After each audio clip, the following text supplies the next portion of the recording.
Holy 10 akanyora pafacebook pake kuti happy 21 years Kim, achireva musikana wake, it's time to make babies.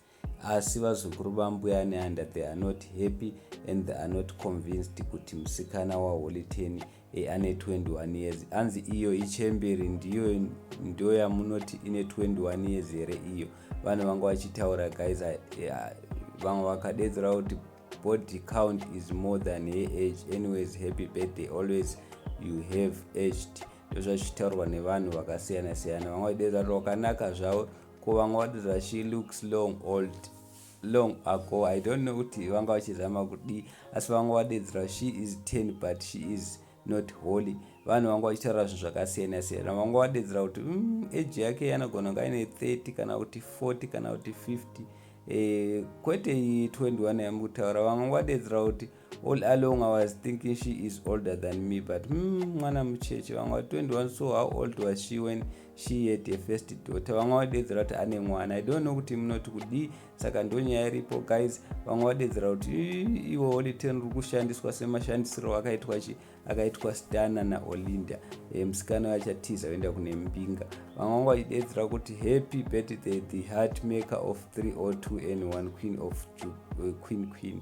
Vamwe vadedzera didn't know she played soccer. Vamwe vadedzera kuti makore emukadzi wawo emusikana waHoly 10 aya ndebhora. Vamwe vadedzera inonzi rigging, chitsotsi chega. Hapana munhu ane 21 akadai, munhu ari kuonekera sechemberi.